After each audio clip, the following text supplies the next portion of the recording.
Assalamualaikum dulur-dulur, dulur atau dulur cita, dulur-duluran. Kali ini kita akan membahas film yang berjudul The Prophet Muhammad, yang menceritakan tentang kisah hidup perjalanan Nabi Muhammad menjadi seorang rasul. Oke, nggak perlu berlama-lama, mari kita mulai.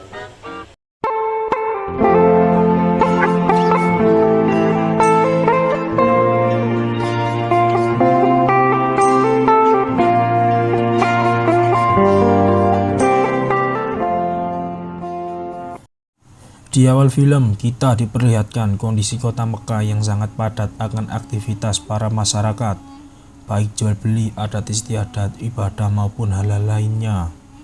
Mekah adalah tempat yang sangat berbeda. Ratusan berhala dipajang mengelilingi Ka'bah dan dianggap Tuhan-Tuhan selain Allah. Dan bagi orang yang tidak mampu dari segi ekonomi, sangat susah menjalani kehidupan di kota ini. Pada saat ini, kondisi dunia sangat berantakan.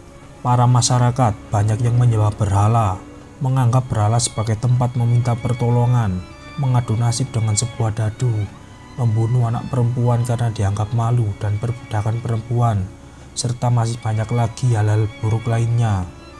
Meskipun kondisi seburuk itu, tak banyak masyarakat yang masih memegang ajaran Nabi Ibrahim, Musa, dan Isa. Cerita berpindah ke tempat para petinggi Mekah. Mereka semua sangat senang sebab musim penziarah sangat melunjak pesat. Menurut mereka, ini semua akibat para dewa-dewa atau patung yang mengelilingi Mekah saat ini, yang telah memberikan rahmat pada kota ini. Mereka memutuskan menaikkan harga ziarah agar mendapat keuntungan yang lebih besar. Namun pemikiran itu langsung ditentang oleh pemimpinnya yang tak lain dan tak bukan adalah paman Nabi yang bernama Abu Thalib. Ini beliau berkata bahwa tidak seharusnya berbuat seperti itu. Kita harusnya menyediakan makanan, air, dan tempat tinggal untuk mereka sebagai tamu yang baik. Namun, mereka menolak usulan pendapat dari beliau. Singkat cerita, pada saat itu usia Nabi menginjak 40 tahun. Ketika menenangkan diri, beliau selalu memanjat bukit dan masuk ke sebuah gua bernama Gua Hiro untuk menyendiri, berdoa, dan merenung. Beliau merasa terganggu oleh semua ketidakadilan yang ada di kota Mekah. Namun hari itu berbeda dengan hari biasanya.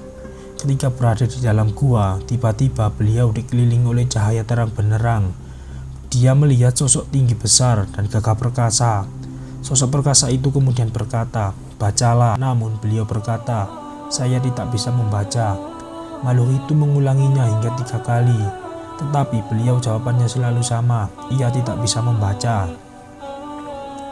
Kemudian sosok perkasa itu mengajarkan, "Bacalah dengan menyebut nama Tuhanmu yang menciptakan manusia dari segumpal darah.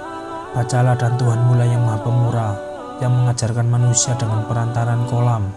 Dia mengajarkan manusia apa yang tidak diketahuinya."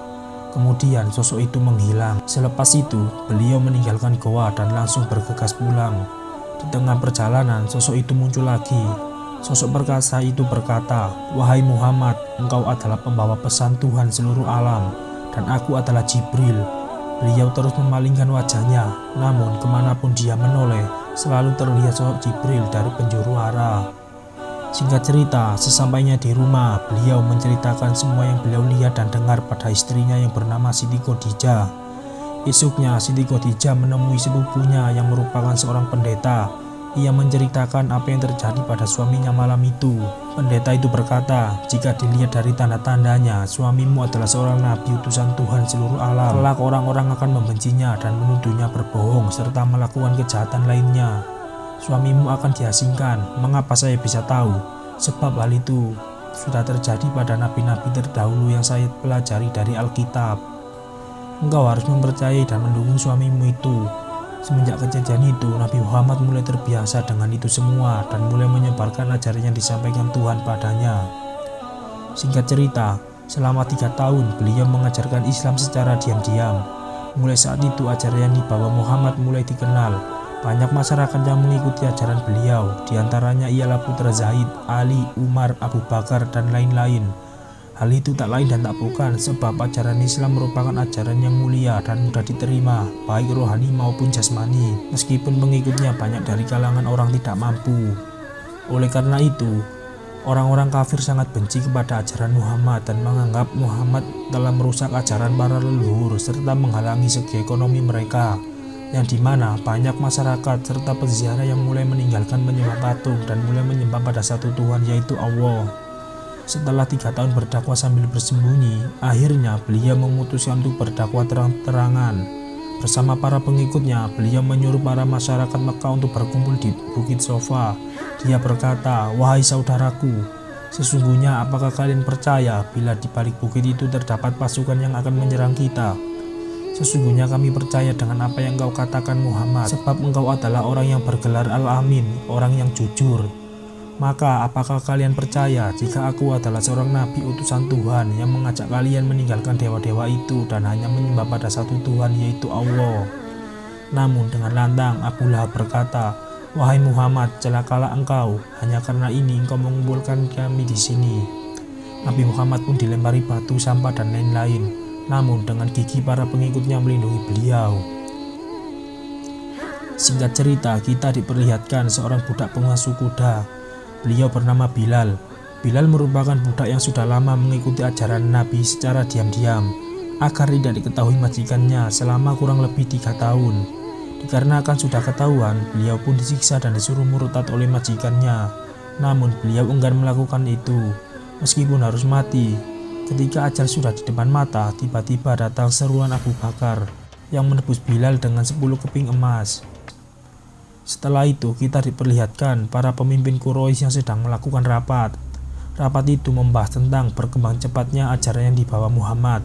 Takut ajaran nenek moyang mereka menghilang, para anggota menyuruh Abu Thalib berbicara 4 mata kepada keponakannya itu supaya menghentikan dakwahnya. Esoknya Abu Thalib datang ke rumah Nabi Muhammad dan berkata bahwa orang Quraisy menuntut agar engkau menghentikan ajaranmu. Apabila tidak, aku khawatir aku tidak bisa melindungimu lagi.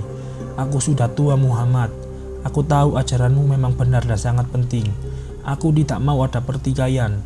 Demi perdamaian Mekah, tolong hentikanlah ajaranmu." Mendengar hal itu, Nabi Muhammad sangat sedih.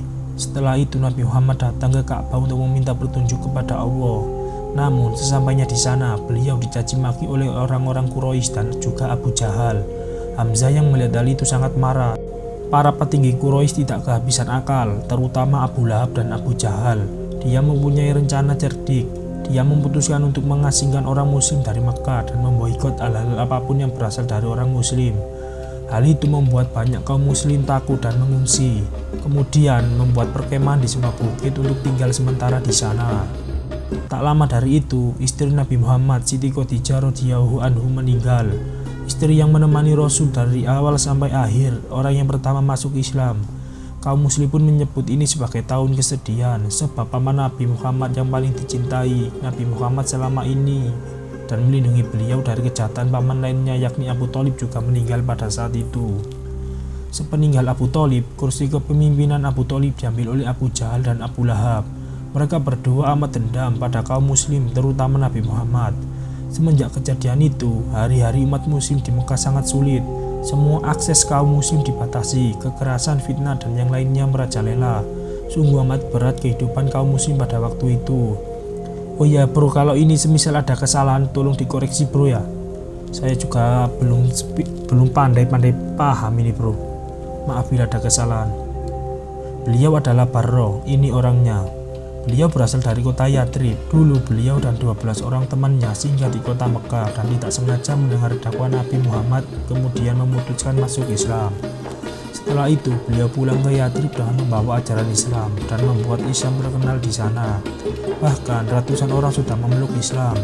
Barro mengusulkan agar kaum muslim pindah ke Yathrib saja untuk mengatasi kezaliman kaum Quraisy. Nabi Muhammad pun menyuruh umatnya untuk mengungsi ke Yathrib yang saat ini dikenal dengan sebutan kota Madinah.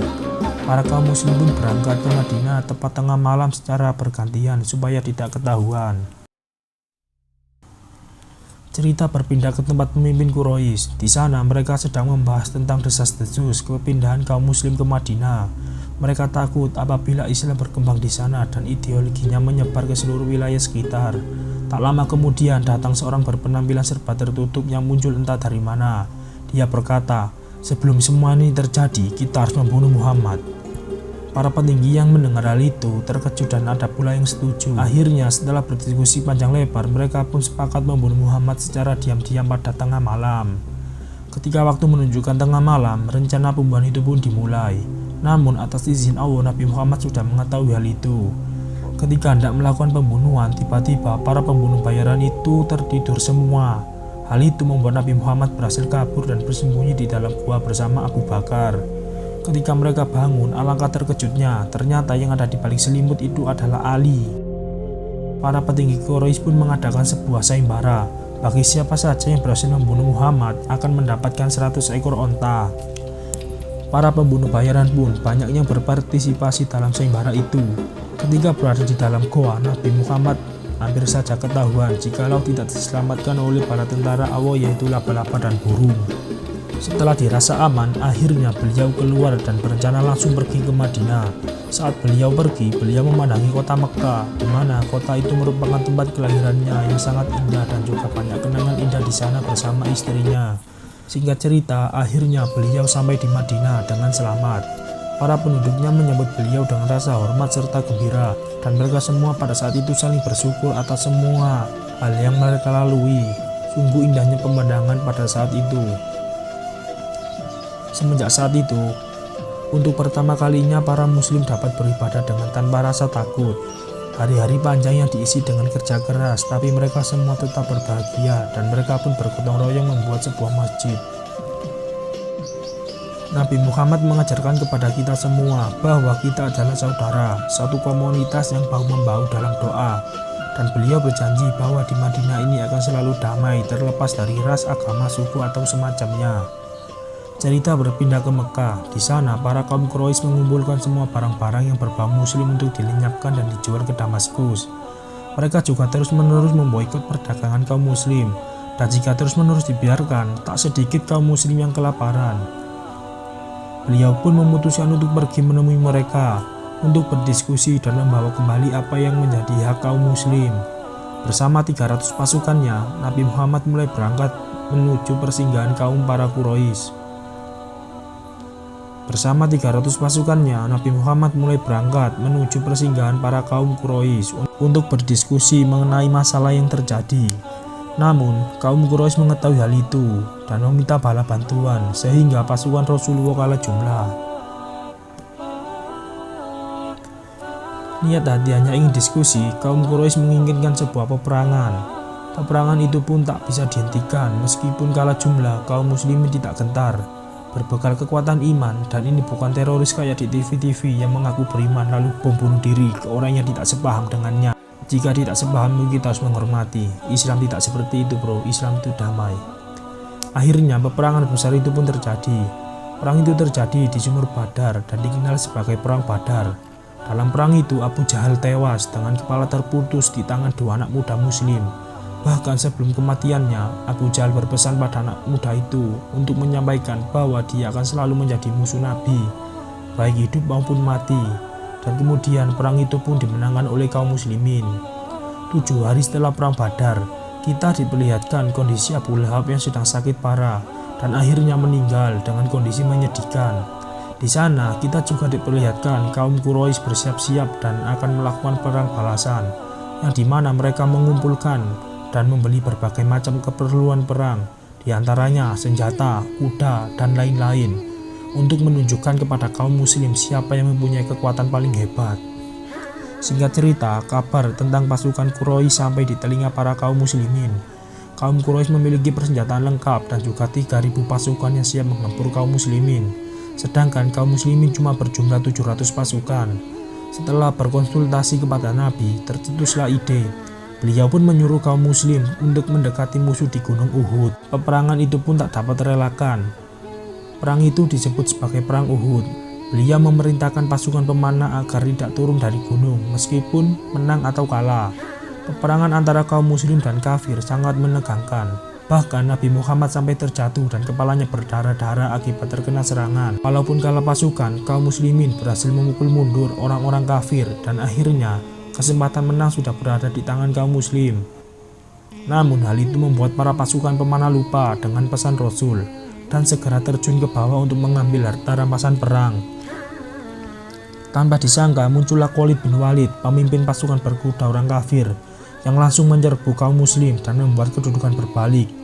Kaum muslim yang mendengar kabar Nabi Muhammad terbunuh menyuruh pasukannya mundur. Bisa dikatakan perang ini dimenangkan oleh orang kafir. Namun berkat pertolongan Allah, Nabi Muhammad masih hidup dan hanya terluka. Kaum kafir yang mendengar kabar Nabi Muhammad masih hidup sekali lagi mengumpulkan pasukan yang amat banyak hingga mencapai 10.000 pasukan untuk menyerang Madinah. Kaum muslim yang mendengar kabar itu merasa lemas dan hampir putus asa. Namun berkat semangat perjuangan memperjuangkan agama Allah, kaum muslim memiliki ide, yaitu membuat sebuah parit yang akan menghalangi laju kuda kaum Quraisy. Mulai saat itu mereka bergotong royong membuat sebuah parit mengelilingi kota Madinah. Singkat cerita, perang pun dimulai. Sesampainya orang kafir di Madinah, mereka terkejut akan adanya sebuah parit yang menghalangi laju tempur mereka. Mereka sudah mencoba banyak melewati parit itu, namun tidak ada hasil. Bahkan pasukan mereka banyak yang tewas akibat serangan dari kaum muslim yang di seberang parit. Mereka melakukan banyak cara untuk melewati parit itu, namun usaha mereka sia-sia. Selama 30 hari mereka mencoba, namun tidak ada hasil sama sekali. Nabi Muhammad pun berdoa kepada Allah untuk mendatangkan badai yang dapat membuat semua berterbangan. Setelah itu, tak disangka-sangka datang badai besar yang langsung meluluhlantakkan kaum kafir dan membuat mereka lari kocar-kacir dan membuat orang-orang kafir mundur. Perang itu pun kemudian dimenangkan oleh kaum muslim. Singkat cerita, musim peziarah pun tiba. Nabi Muhammad bermimpi memegang kunci Ka'bah. Beliau pun bersama umatnya pergi bersama ke Mekah untuk melakukan ibadah tawaf. Mendengar kaum muslim akan datang ke Mekah tanpa membawa sebuah senjata, para pentolan Quraisy tidak bisa melarang itu, sebab sekarang adalah musim peziarah, dan apabila mereka nekat menyerang, maka seluruh wilayah Arab akan mengecam mereka. Mereka pun mengirim utusannya yang bernama Urwah bin Mas'ud dan membuat sebuah kesepakatan damai yang kemudian dikenal sebagai perjanjian Hudaybiyah. Sekilas isi perjanjian itu memang merugikan orang muslim pada posisi kalah. Tak lama kemudian kita diperlihatkan Khalid bin Walid, salah satu pentolan Quraisy yang diam-diam menyelinap ke Madinah untuk bertemu Nabi. Namun di tengah jalan dia bertemu rekannya yang bernama Ammar. Mereka berdua sama-sama ingin bertemu Nabi Muhammad dan memeluk agama Islam. Setelah melihat semua hal yang mereka alami, mereka tidak bisa menyangkalnya. Mereka percaya bahwa Nabi Muhammad memang utusan Tuhan. Mereka pun bertauhid di depan Nabi Muhammad dan mereka berdua pun resmi masuk Islam. Pada saat masa perjanjian Hudaybiyah ini juga terdapat perang Mut'ah. Di perang itu diperlihatkan kejeniusan Khalid bin Walid, si pedang Allah yang terhunus. Namun tidak dijelaskan dalam film ini, padahal sangat-sangat epic bro. Oke lanjut, singkat cerita kaum kafir mengingkari perjanjian Hudaybiyah dan membunuh kaum muslim. Selepas itu, akibat dilanggar hal itu menjadi landasan hukum untuk menaklukkan kota Mekah. Nabi Muhammad pun akhirnya datang ke Mekah bersama para pengikutnya dan mengambil apa yang dulu menjadi hak mereka yang telah dirampas oleh kaum kafir. Mereka meruntuhkan segala simbol-simbol berhala yang ada di depan Ka'bah dan film pun berakhir.